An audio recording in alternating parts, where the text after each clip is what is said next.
Hello बच्चे, कैसे हैं आप लोग। बच्चों, आज से हम लोग स्टार्ट कर रहे हैं क्लास 11 का पहला चैप्टर का नाम आप देख पा रहे हैं, द लिविंग वर्ल्ड। आपको हमेशा एट रेगुलर इंटरवल इसके सीरीज मिलते रहेंगे और आशा है आप इसको ध्यान से देखते रहेंगे और सीखने की कोशिश भी करेंगे। तो बच्चे, हम लोगों को इसमें पढ़ना है diversity in the living world. Diversity का मतलब क्या होता है बच्चों? डाइवर्सिटी का मतलब होता है different forms of the life. Different forms of the life, that means की occurrence of different forms of the life all around us is called as the diversity. इसको अगर हम लोग दूसरे तरह से कहना चाहें तो ये भी कह सकते हैं कि the number and types of organisms present on earth is known as the diversity. Children, हमारे पूरी वर्ल्ड में, पूरी अर्थ पर ढेर सारे ऑर्गेनिजम्स हैं और ये सपोज किया जाता है कि इनकी संख्या बहुत ज्यादा होगी, लेकिन जो नोन एंड डिस्क्राइब्ड स्पेसीज हैं वह 1.7 से लेकर के 1.8 मिलियंस तक सपोज किए जाते हैं। 1.7 से 1.8 मिलियंस ऐसे स्पेसीज हैं जिनके बारे में हम कुछ जानते हैं। ऐसे बहुत सारे स्पेसीज आपको मिलेंगे जिनके बारे में हम अभी कुछ नहीं जानते हैं। वो ऐसे स्पेसीज अभी भी इस आशा में है कि हमारे बारे में जानकारी होगी और मैं दुनिया के सामने आऊंगा। और ऐसा कहा जाता है कि सबसे ज्यादा जो है under water, it means oceans and seas में ऐसे स्पेसीज हैं जिनके बारे में अभी हम लोग बहुत कुछ जानना बाकी है। तो चिल्ड्रन, अब हम लोग बात करते हैं कि जब इतने सारे स्पेसीज हैं आपके चारों तरफ में और ये 1.7 से 1.8 बिलियन स्पेसीज नोन है, तो आप इनके बारे में जानेंगे कैसे फर्दर? इतनी बड़ी डाइवर्सिटी के बारे में कैसे जानिएगा? मतलब उनको पहचानिएगा कैसे? मतलब नोमेनक्लेचर की जरूरत होगी। आप उनको कैसे जानेंगे? नाम से जानेंगे। तो वह नाम कई तरह का हो सकता है, लेकिन दो नाम हम लोग जाने। एक नाम को हम लोग कहते हैं लोकल नेम। आसपास के लोग उनको जिस नाम से जानते हैं उसी नाम को हम लोग लोकल नेम या वर्नाकुलर नेम कहते हैं। अब बताइए, एक सामान्य सा एग्जांपल ले लीजिए। हिंदी में कुत्ता कहते हैं, बांग्ला में कुकुर कहते हैं, इंग्लिश में डॉग कहते हैं, संस्कृत में स्वान कहते हैं। एक ही एनिमल्स के नाम को हमने चार अलग अलग क्षेत्रों में, चार अलग अलग भाषाओं में अलग अलग नाम से बयाना। तो क्या आप बता सकते हैं कि पूरी वर्ल्ड में कितनी बोलियां हैं, कितनी भाषाएं हैं, और हर व्यक्ति अगर अलग अलग नाम से पुकारे तो कितना कंफ्यूजन होगा? आपका नाम अगर सपोज कर लीजिए ए है, सपोज कि राधे श्याम है आपका नाम, और कोई आपको राजू बोले, कोई बंटी बोले, कोई श्याम बोले, तो इस तरह से आप तो कंफ्यूज हो जाइएगा कि हम ही को बोला जा रहा है या किसी दूसरे को बोला जा रहा है। तो यही चीज है हमारे वर्नाकुलर नेम में, यानी कि लोकल नेम की एक कमी, शॉर्टकमिंग्स जो है। इसलिए एक जरूरत पड़, यानी कि कंफ्यूजन पैदा होता है बच्चों, क्रिएट कंफ्यूजन। तो इस कंफ्यूजन से दूर होने के लिए एक साइंटिफिक नेमिंग की जरूरत पड़ेगी। इट मीन्स साइंटिफिक नोमेनक्लेचर की जरूरत पड़ेगी। वह साइंटिफिक नेम कैसा है भाई? ये एक ऐसे तरह का नाम नेमिंग है जिसमें पूरे वर्ल्ड में उसी नाम से वह ऑर्गेनिज्म जाना जाता है। और चूंकि यह नाम एक खास तरह का है जिसमें कि दो लेटर जो है एक साथ मिल करके इस नाम को स्पेसिफिक बनाते हैं, इसलिए यह नाम, इस तरह के नामकरण को हम लोग कहते हैं बाइनोमियल नोमेनक्लेचर। इसका नाम है बच्चे बाइनोमियल नोमेनक्लेचर। बाइनोमियल नोमेनक्लेचर का मतलब कि यह ऐसा नोमेनक्लेचर है जिसमें किसी ऑर्गेनिज्म को दो लेटर के द्वारा, दो वर्ड्स के, सॉरी लेटर नहीं कहेंगे, दो वर्ड्स के द्वारा जाना जाता है। अब जैसे आप एक एग्जाम्पल के रूप में ले सकते हैं ह्यूमन बीइंग को। ह्यूमन का साइंटिफिक नेम क्या होगा? होमो सेपियंस। होमो सेपियंस, ये एक साइंटिफिक नेम है। ठीक, तो ऐसे नाम से, यानी कि पूरे ह्यूमन बॉडी को, ह्यूमन बीइंग को पूरे वर्ल्ड में इसी नाम से जाना जाएगा। इस नाम से कोई दूसरा ऑर्गेनिज्म नहीं जाना जा सकता है। तो यह है पूरी विशेषता हमारे साइंटिफिक नेम का।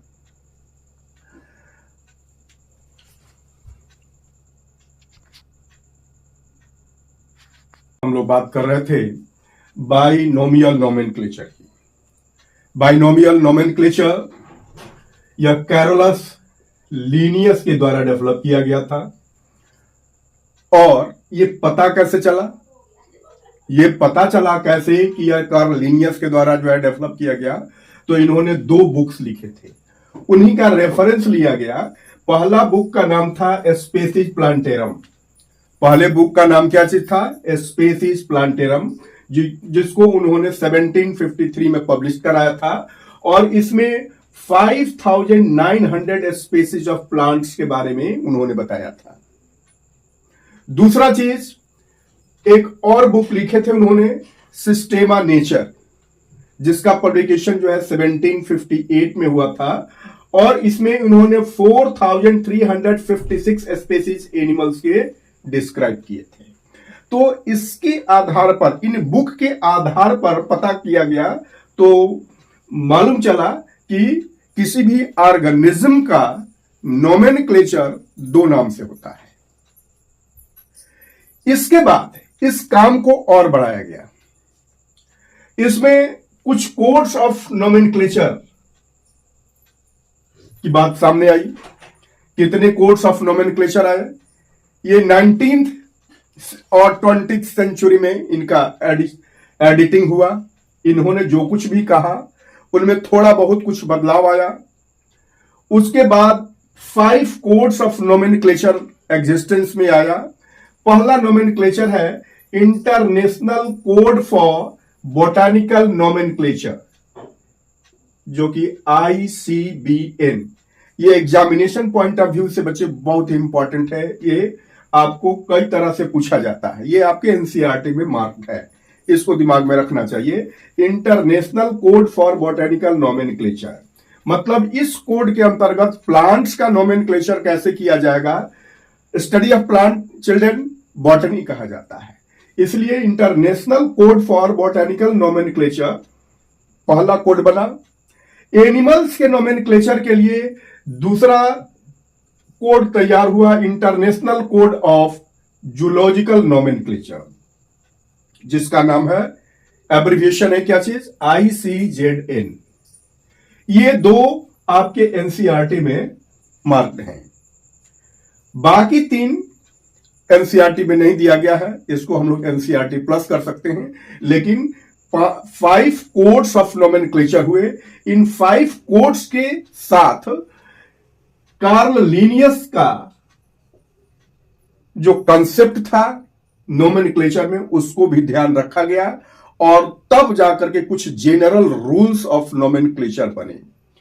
तो थर्ड कोड था बच्चे international code of bacteriological nomenclature. Bacteria का नेमिंग कैसे किया जाए, इसके लिए कोड तैयार हुआ ICBACN, ICBACN, international code for bacteriological nomenclature. Fourth हुआ international code of viral nomenclature, ICVN, virus का नोमेनक्लेचर कैसे किया जाए, वो 4th कोड के अंतर्गत आया। और लास्ट जो है 5th, international code of nomenclature for cultivated plants. Cultivated plants का नोमेनक्लेचर कैसे किया जाए, ICNCP। इस कोड के द्वारा पूरे एक नॉर्म्स तैयार किया गया और इन नॉर्म्स को लेकर के और कार्ल लीनियस के द्वारा जो बताए गए बातें थे, उनके आधार पर सबको मिला करके एक जनरल रूल्स बना कि what should be the rule of nomenclature of living organism. हम लोग बात कर रहे थे कि बाइनोमियल नोमेनक्लेचर के अंतर्गत क्या क्या जनरल रूल्स बने। तो यह आइए ध्यान रखते हैं कि जो 5 कोड्स थे और लीनियस के द्वारा जो सेटअप किए हुए जो रूल्स थे, उसके आधार पर जो नॉर्मल एक जनरल रूल्स बना, उसमें यह कहा गया कि बायोलॉजिकल नेम जो होते हैं वो लैटिन वर्ड होते हैं। बायोलॉजिकल नेम लैटिन वर्ड होते हैं और उनको इटैलिक्स में लिखा जाता है। ठीक। दूसरी बात बताई गई कि ये जनरली 2 वर्ड्स के बने होते हैं। जनरली कितने वर्ड्स के होते हैं? 2 वर्ड्स के होते हैं। इसमें से पहला वर्ड ये जीनस को रिप्रेजेंट करता है, जबकि दूसरा जो होता है उसके स्पेसिस को डिनोट करता है। फोर्थ बात हम लोग करें कि अगर हैंड रिटेन हो, अगर हम लोग किसी बायोलॉजिकल नेम, यानी कि बायोलॉजिकल नेम कोई साइंटिफिक नेम कहते हैं, अगर कोई साइंटिफिक नेम हम अगर हाथ से लिखें तो वह कैसा होना चाहिए? वह अलग अलग अंडरलाइंड होना चाहिए, यानी कि उनके स्पेसिस का नेम अलग अंडरलाइन करें और उनके जीनस का नाम अलग अंडरलाइन करें, सेपरेटली अंडरलाइंड होनी चाहिए। जबकि अगर हम उनको प्रिंट करते हैं तो उनका फॉन्ट कैसा होना चाहिए? इटैलिक्स होना चाहिए। इनका पहला वर्ड, फर्स्ट वर्ड जो कि जीनस को रिप्रेजेंट करता है, वह कैसा होना चाहिए? कैपिटल लेटर होना चाहिए। जबकि दूसरा वर्ड जो होगा, जो कि उनके स्पेसिस को रिप्रेजेंट करता है, वह स्मॉल होना चाहिए, स्मॉल लेटर में होना चाहिए। 6 जो है बातें इसमें बताई गई कि अगर साइंटिफिक नेम के साथ उसके ऑथर को लिखना पड़े या कभी अगर मिले तो वो कैसे लिखा जाएगा? उस ऑथर का नाम जो होगा एब्रिविएटेड फॉर्म में होना चाहिए, जो कि उसके कहां होना चाहिए, यानी कि स्पेसिफिक एपिथेट के बाद लिखा होना चाहिए, एब्रिविएटेड फॉर्म में। तो देखिए, हमने एक एग्जांपल के तौर पर मैंगो का साइंटिफिक नेम लिखा है और क्या लिखा है इसमें? Mangifera indica. तो ये अंडरलाइन होना चाहिए, मैंजीफेरा अलग होगा और इंडिका अलग होगा, ये सेपरेटली अंडरलाइन होंगे। और इसको लीनियस ने, ये नेमिंग किसने किया था? लीनियस ने किया था, इसलिए इसके एब्रिविएशन जो है में LINN लिन वर्ड दिया गया है। तो इस तरह से एक जनरल रूल्स बना चिल्ड्रन, जिसके अंतर्गत हम पाते हैं कि किस तरह से किसी भी ऑर्गेनिज्म का बाइनोमियल नोमेनक्लेचर होता है। कि बाइनोमियल नोमेनक्लेचर के क्या एडवांटेजेस हैं, इसके क्या एडवांटेजेस हैं, तो देखा जाए कि कोई भी scientific name ensure that each organism has only one name. किसी भी ऑर्गेनिज्म का केवल एक ही साइंटिफिक नेम होगा, एक से ज्यादा साइंटिफिक नेम नहीं हो सकता है। दूसरी चीज हम लोग बात करेंगे कि एक ही उस सेम नेम से वह सारे जग में जाना जाएगा, पूरे वर्ल्ड में उसको उसी नाम से जाना जाएगा। और ये तीसरा, ये साइंटिफिक नेम यह भी इंश्योर करता है कि जो साइंटिफिक नेम किसी एक ऑर्गेनिज्म को दिया गया है वह किसी दूसरे ऑर्गेनिज्म को नहीं दिया जाएगा। It also ensures that such a name has not been used by any other organism. तो बच्चे, ये बाइनोमियल नोमेनक्लेचर का एडवांटेजेस रहा। अब हम लोग बात करते हैं बच्चे टैक्सोनॉमी की। ये कुछ इंपॉर्टेंट चीजें आ गई अब हमारे टर्मिनोलॉजीज जो है। क्या बात है भाई, टैक्सोनॉमी का मतलब क्या होता है?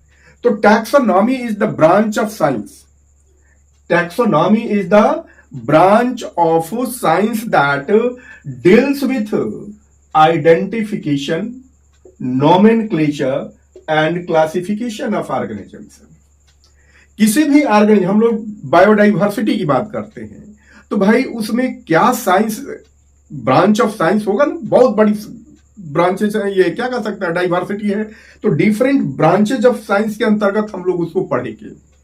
तो पहला चीज है हम लोगों ने क्या पढ़ेंगे भाई, इसमें टैक्सोनॉमी करते हैं। टैक्सोनॉमी में हम लोग क्या करेंगे, सबसे पहले तो उसकी आइडेंटिफिकेशन करते हैं, नोमेनक्लेचर करते हैं और उसकी क्लासिफिकेशन करते हैं। इसी चीज को थोड़ा सा मॉडिफाई करके एनसीईआरटी में दिया भी हुआ है, क्वेश्चन भी दिया गया कि what are the processes basic of taxonomy, मतलब डिस्क्रिप्शन। पहला चीज आपको क्या करना है, उसको डिस्क्रिप्शन करना है, किसी भी ऑर्गेनिज्म को डिस्क्राइब करना है। What does it mean, describe means description यानी कि कैरेक्टराइजेशन, इसको हम लोग क्या कहेंगे, characterisation by all morphological as well as other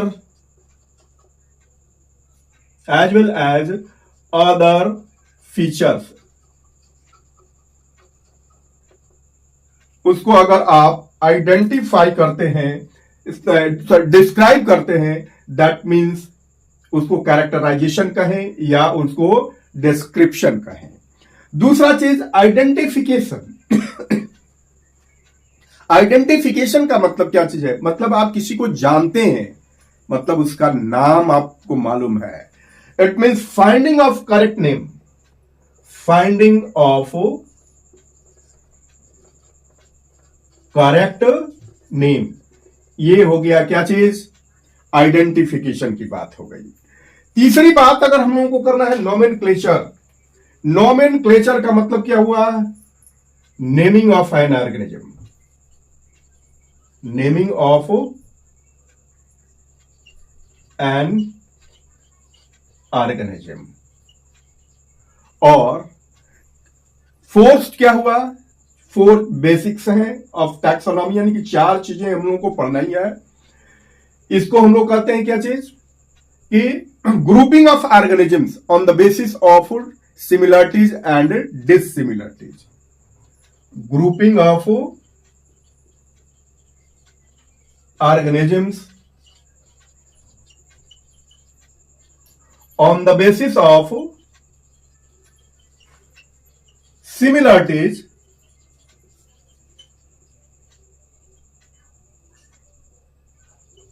or dissimilarities।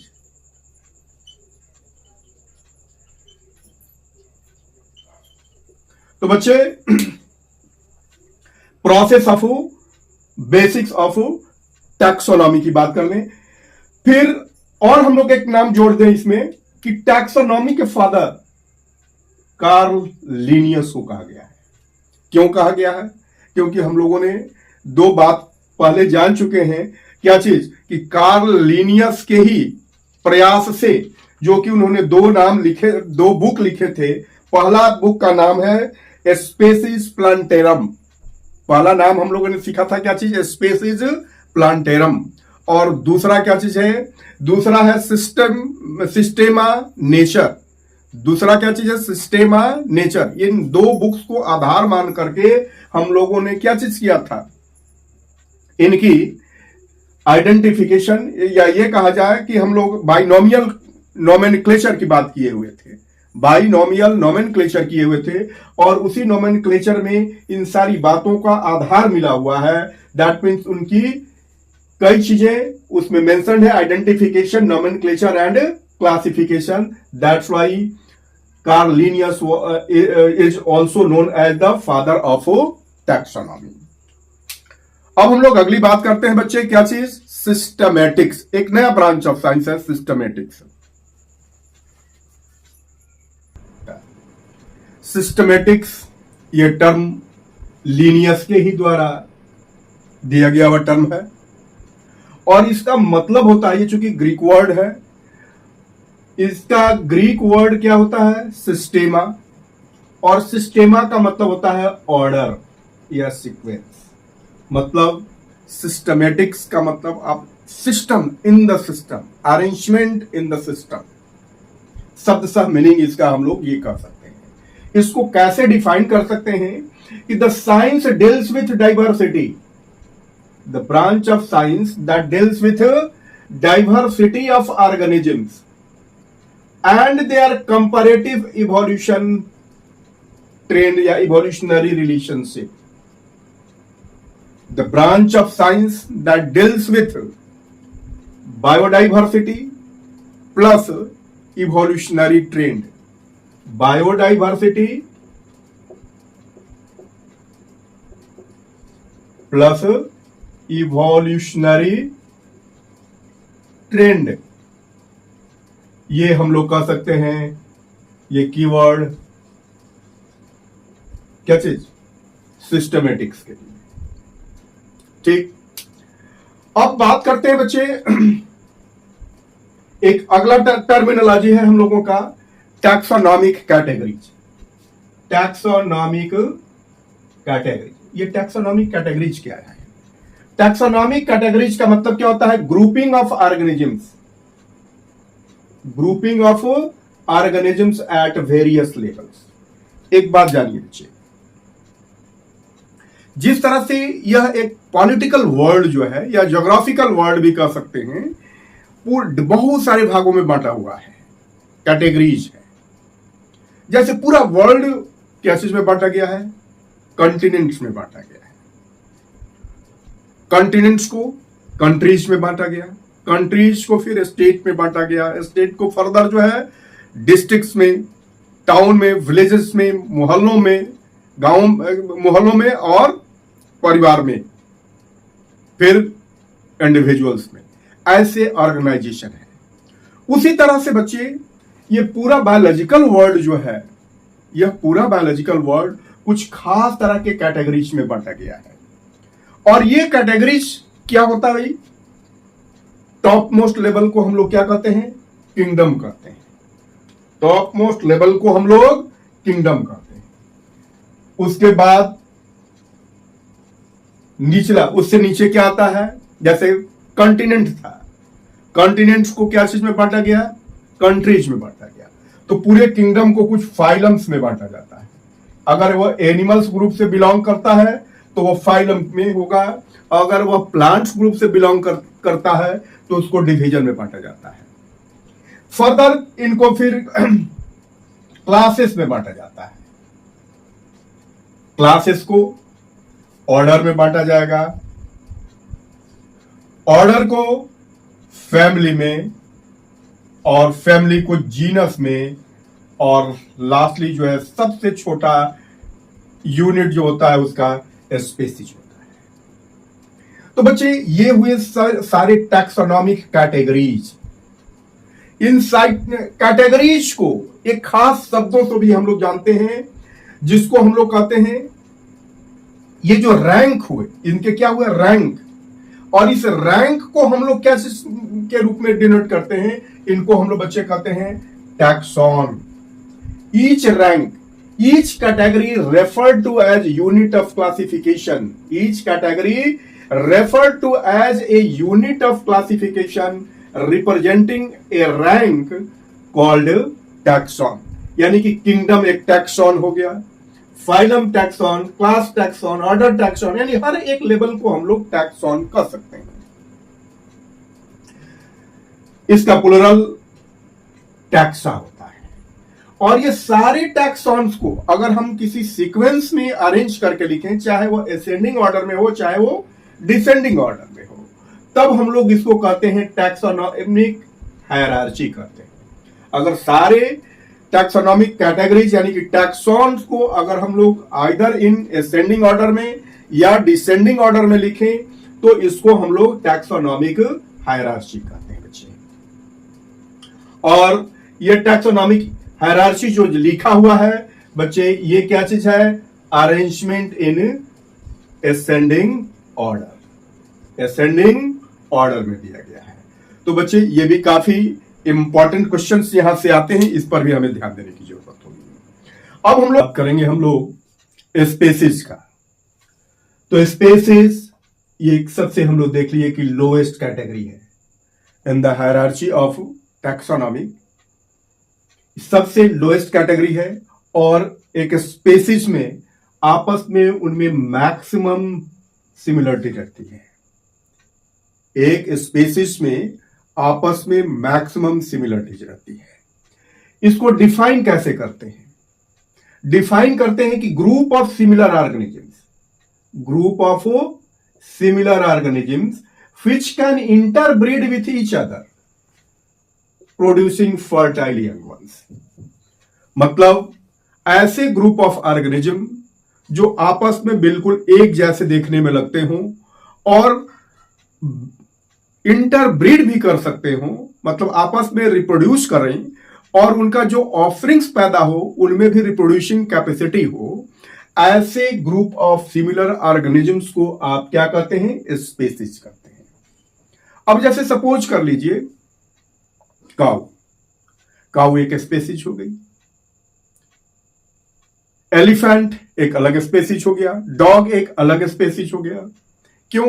क्योंकि काऊ आपस में रिप्रोड्यूस कर सकते हैं, उनके जो यंग वंस होंगे वो भी रिप्रोड्यूसिंग कैपेसिटी कंटेन करते हैं। एलिफेंट एक अलग स्पेसिस है, वो भी आपस में रिप्रोड्यूस करेंगे, लेकिन एक काऊ को एलिफेंट से रिप्रोड्यूस नहीं करा जा सकता है। एक काऊ को एलिफेंट से रिप्रोड्यूस नहीं कराया जा सकता है, मतलब वो दो अलग अलग स्पेसीज हैं जो आपस में इंटरब्रीड नहीं कर सकते हैं नेचुरली, वो अलग अलग स्पेसीज हो सकते हैं। मतलब काऊ और एलिफेंट दोनों अलग स्पेसीज हुए। काऊ के साथ ही रिप्रोड्यूस होगा, एलिफेंट के साथ रिप्रोड्यूस होगा। तो एक एग्जांपल, क्या ऐसा होता भी है क्या कि एक दो अलग अलग स्पेसीज आपस में रिप्रोड्यूस कर सकते हैं? क्या ऐसा होता है? लेकिन उनमें जो ऑफरिंग्स पैदा होते हैं वो फर्टाइल नहीं होते हैं। अब जैसे सपोज कर लीजिए कि हॉर्स और एस, इन दोनों को आपस में रिप्रोड्यूस कराया गया है। ध्यान दीजिएगा, हॉर्स जो कि तेज दौड़ने वाला है और एस जो काफी लोड लेकर के चलने वाला है। एक ऐसा एक्सपेक्टेशन मिला कि दोनों का हाइब्रिड मिलेगा तो ज्यादा वजन भी लेकर के चले और वह फास्ट भी चले। इस लिहाजे से दोनों को रिप्रोड्यूस कराया गया। जो ऑफरिंग्स मिला उसको हम लोग क्या कहते हैं? म्यूल, हिंदी में उसको खच्चर कहते हैं। जी हाँ, वो दोनों के बीच का होता है, हाइब्रिड होता है। लेकिन आपको बता दिया जाए कि म्यूल इनफर्टाइल होता है, इसलिए म्यूल किसी भी स्पेसीज से बिलोंग नहीं करता है। अब एक कुछ और एग्जांपल ले लिया जाए, जैसे देखिए मैंगो का स्पेसिफिक साइंटिफिक नेम हम लोगों ने क्या पढ़ा है? Mangifera indica. देखिए ये अंडरलाइन होने चाहिए अलग अलग। ये इसका जीनस का नेम है, इसका जीनस का नेम है मैंजीफेरा। क्या चीज है? इसका जीनस है। और इंडिका इसका क्या चीज है? स्पेसीज है। इसका ये स्पेसीज का नाम है। मतलब यहां पर आप देख पा रहे हैं कि ट्यूबेरोसम, लियो, ये इनके स्पेसीज हैं। सोलेनम इनके जीनस, पैंथेरा इसका लायन का जीनस। ध्यान से एक बार फिर से, मैंगो का साइंटिफिक नेम मैंजीफेरा इंडिका, जिसमें मैंजीफेरा इसका जीनस हुआ और स्पेसीज उसका इंडिका हुआ। पोटैटो, इसके जीनस का नाम सोलेनम और ट्यूबेरोसम हुआ उसका स्पेसीज नेम। लायन, पैंथेरा, लियो, जिसमें पैंथेरा इसके जीनस का नेम है और लियो इसके स्पेसीज के नेम है। तो कुल मिला जुला करके आपने देखा क्या चीज कि ये स्पेसीज हैं, ये स्पेसीज को मार्क करते हैं और ये आपस में क्या होंगे? बहुत ही मैक्सिमम सिमिलरिटी। जितने भी इंडिका होंगे वो सब आपस में ज्यादा सिमिलर होंगे। जितने ट्यूबरोसोम होंगे वो आपस में मैक्सिमम सिमिलरिटीज इनमें मिलेगी, लियो में आपस में मैक्सिमम सिमिलरिटीज मिलेगी। तो मैक्सिमम सिमिलरिटीज वाला ये कैटेगरी और लोएस्ट कैटेगरी है। तो हमें आशा है कि आप स्पेसीज के कंसेप्ट को समझ गए होंगे। अब हम लोग बात करते हैं जीनस। तो जीनस कैसे बना भाई? कुछ स्पेसीज से बना है, यानी कि एक जीनस में एक या एक से अधिक स्पेसीज हो सकते हैं। एक जीनस में एक ऐसा, यानी जीनस क्या चीज से बना है? स्पेसीज से बना है, यानी group of closely related species, जिसमें कि एक या एक से अधिक स्पेसीज हो सकते हैं। अब हम लोग ध्यान देते हैं, यह है इनके क्या चीज? जीनस का नाम है, इनके जीनस का नाम, और इधर में हम लिखते हैं इनके स्पेसीज का नाम। यानी सोलेनम में दो स्पेसीज यहां पर दिखाए गए हैं। एक नाम दिखाया गया क्या चीज? ट्यूबेरोसम। ट्यूबेरोसम मतलब ये क्या चीज है? पोटैटो। और सोलेनम मेलानोजिना ये क्या चीज है भाई? ये ब्रिंजल को हम लोग कहते हैं। यानी कि सोलेनम में दो स्पेसीज दिखाए गए हैं, एक जीनस में दो स्पेसीज। उसी तरह से एक हम एनिमल्स ग्रुप में भी देख सकेंगे। पैंथेरा के 3 स्पेसीज हैं। पैंथेरा लियो, जो कि लायन कहा जाता है। Panthera pardus. पैंथेरा पार्डस जो है ये लियोपार्ड को कहते हैं। और पैंथेरा टाइग्रिस, यानी कि ये टाइगर को कहते हैं। यानी कि एक पैंथेरा में यहां पर कितने स्पेसीज देखने को मिले? 3 स्पेसीज देखने को मिले। सोलेनम में कितने स्पेसीज देखने को मिले? 2 स्पेसीज देखने को मिले। तो इस तरह से हम समझ सकते हैं कि एक या एक से अधिक स्पेसीज मिल करके एक जीनस का निर्माण करते हैं। तो अब हम लोग देखते हैं इसके अगला, यानी कि पहला हुआ स्पेसीज, दूसरा हुआ जीनस, और अब तीसरा क्या होगा भाई? फैमिली। तो फैमिली पर बात करते हैं। तो फैमिली को हम लोग कह सकेंगे कि group of closely related genus, अर्थात कुछ जीनस से मिलकर के फैमिली बने हुए हैं। एग्जाम्पल के तौर पर हम लोग देख लें, प्लांट्स के केस में अगर देखें कि एक फैमिली का एग्जाम्पल है हम लोग, ये है फैमिली, और ये क्या चीज है? ये इसके जीनस को रिप्रेजेंट, ये है जीनस इसके। सोलेनेसी एक फैमिली है जिसमें कि 3 जीनस आते हैं। एक हो गया सोलेनम। सोलेनम का मतलब क्या चीज? सोलेनम आपने अभी जीनस का नाम सुना होगा, बताया गया। इसमें 3 जीनस कौन कौन से हैं? सोलेनम, पिटूनिया और दातुरा। ये 3 जीनस सोलेनेसी फैमिली के अंतर्गत आते हैं। अगर हम लोग एनिमल्स की बात करें, एनिमल्स में एक एग्जांपल लेते हैं फेलिडी फैमिली। तो इनमें 2 जीनस आते हैं। एक जीनस का नाम है पैंथेरा, जिसमें आपने पढ़ा क्या चीज? पैंथेरा लियो, पैंथेरा टाइगरिस और पैंथेरा पार्डस। तो पैंथेरा है ये। और एक दूसरा जीनस जो है फेलिस, जो कि कैट का जीनस है। ये दोनों जीनस मिलकर के एक फैमिली फेलिडी बनाते हैं। फैमिली के बाद हम लोग चले फिर अगला 4th taxonomic category, that is the taxon order, जो कि क्या चीज से बना? जाहिर सी बात है ये फैमिली से बनेगा। Closely related of family forms order. यहां पर एक एग्जांपल लेते हैं प्लांट्स का। प्लांट्स की एक ऑर्डर है पॉलीमोनेल्स। ध्यान रखिएगा, ऑर्डर जो होते हैं ना प्लांट्स के, वो अक्सर LES से समाप्त होते हैं। पॉलीमोनियल्स, इनमें 2 फैमिली हैं, कन्वॉल्वुलेसी और सोलेनेसी। अगर हम एनिमल्स ऑर्डर की बात करें तो एक एनिमल ऑर्डर है कार्निवोरा, नाम से जाहिर हो रहा है कार्निवोरा मतलब एनिमल्स ईटर, फ्लेश ईटर्स, जिसमें कि एक है क्या चीज, फेलिडी। फेलिडी हम लोगों ने ये बात कर चुका, भी यहीं पर दिखाई पड़ रहा है फेलिडी। और ये है क्या चीज, कैनिडी। कैनिडी किसका है, ये फैमिली है डॉग का, डॉग का फैमिली है कैनिडी। आगे और हम लोग बात करें तो ऑर्डर के बाद क्या आता है, क्लास। क्लास हम लोग एक सिंपल सा एग्जांपल ले सकते हैं एनिमल्स ग्रुप में, मैमेलिया। मैमेलिया एक क्लास का नाम है जिसमें दो ऑर्डर आते हैं, एक है प्राइमाटा और दूसरा है क्या चीज, कार्निवोरा। ऐसे ही अब हम लोग अगला काम करेंगे फाइलम की तरफ में। तो फाइलम बच्चे देखिए, हम लोग एक एनिमल्स की बात करते हैं, एक एनिमल फाइलम की बात कर लें, कॉर्डाटा। इस कॉर्डाटा फाइलम में कई सारे जो है क्लासेस आते हैं, मैमेलिया, एप्स, एप्स मतलब क्या चीज, जिसमें बर्ड्स आते हैं, रेप्टेलिया मतलब इसमें रेप्टाइल्स हैं, एम्फीबिया एंड पीसेस। पीसेस मतलब फिश, मछलियां।